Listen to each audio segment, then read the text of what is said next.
Now, to demonstrate your critical thinking, you need to learn some technique. The book by Gerald Graff and Kathy Burkenstein, They Say, I Say, provides some excellent tips on how to integrate your ideas, your critical thinking, with the ideas and research of the researchers and sources that you are using. In Chapter 4 of this book, the authors discuss 3 ways to integrate your ideas with those of other people's. They suggest start using common rhetorical patterns to introduce your idea into the academic conversation.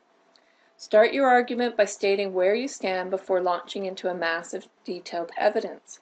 In other words, be upfront and clear about your opinion. Once you do so, your readers will better understand the complexity of the evidence and where you stand. The best arguments are those that are placed in the broader context of previous relevant research. In most essays, you will use all 3 strategies at some point.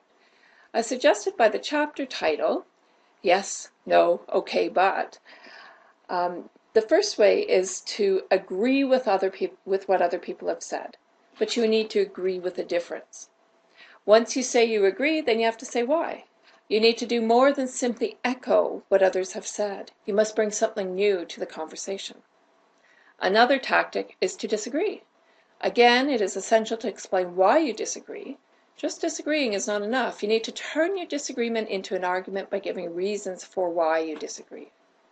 The third tactic is to agree and disagree at the same time.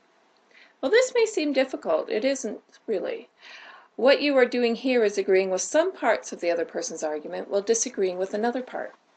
And then, most importantly, providing your point of view, your perspective on the issue in a manner that provides evidence supporting your point of view.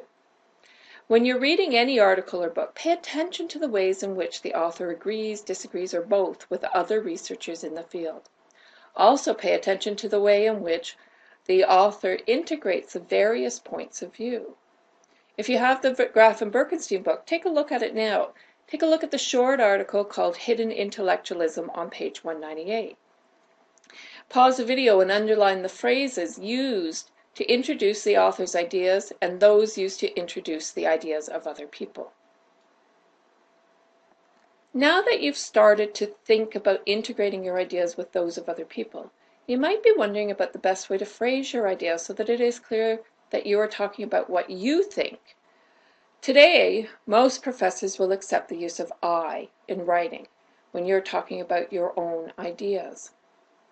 At one time, using I was an absolute no-no. Now it often sounds stilted and old-fashioned to try to write about what you think without using the word I. However, be careful not to overuse I. Too much use of I will make your essay sound too opinionated. Not every sentence stating your point of view has to start with I think or I believe. Try writing about your opinion without using I or similar phrases. For example, instead of saying, I think she means, you can just say she means. The fact that this is what you think is implied here. The use of the pronouns we and us are another story. Many people will use we and us as a short form for saying society. But this is a bit lazy. Will everyone in society agree with what you are saying? Probably not, so it's not good practice to use we or us when you are writing.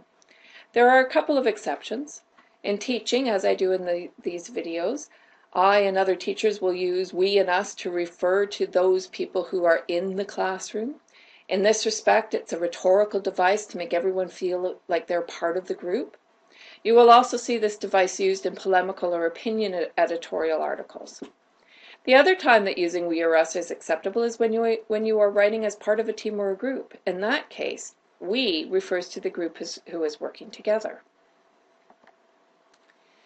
Now in Graff and Burkenstein on page 69, a short part of an essay is provided here as an example of distinguishing what they say from what I say. If you want to write the same thing but without using we or our, what would it look like?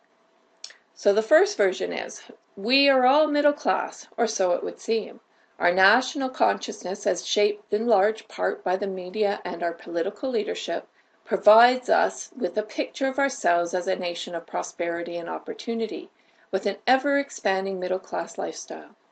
As a result, our class differences are muted and our collective character is homogenized. Yet class divisions are real and arguably the most significant factor in determining both our very being in the world and the nature of the society we live in. What is we and our referring to here? If we take out the personal pronouns, what would this paragraph or two look like? So let's see. Think about it for a second, and let's see what it would look like. If we take out the personal pronouns, it might look like this. Americans are all middle class, or so it would seem. The American national consciousness is shaped in large part by the media and political leadership and provides Americans, or you could use them, with a picture of themselves as a nation of prosperity and opportunity with an ever-expanding middle-class lifestyle, and so on. So you can substitute the words American, and you can use the appropriate pronouns.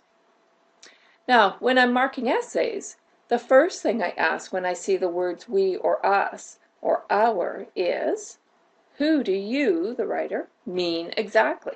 In academic writing, it's important to be precise in your wording.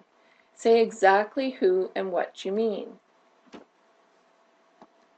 Now, signal phrases are those words and phrases that tell the reader what to expect next, whether it is a transition from one point to another or distinguishing between your ideas and someone else's. Graff and Birkenstein provide some good examples of signal phrases to indicate when something is your idea or someone else's. Some examples are listed here. A simple signal is saying something like, X argues, blank. Then if you have something new to say, you can follow it with, my own view, however, is that. A more complex approach might be something like, X overlooks what I consider to be an important point about, blank. To write without using the word I, you could say, X's assertion that blank does not fit the facts. Anyone familiar with blank should agree that blank. So with all of these examples, of course, you must follow up your statements with concrete evidence and facts supporting your opinion. These are just little tricks you can use to help make your transitions clear, to make your writing clearer to the reader. In this video, we have looked at what critical thinking and critical analysis is. We explored ways to integrate what you think with what other researchers think using signal phrases and personal pronouns.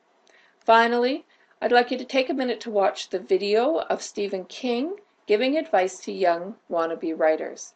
The key thing he mentions here is that to become a good writer, you must read a lot and you must write a lot. Thank you for listening.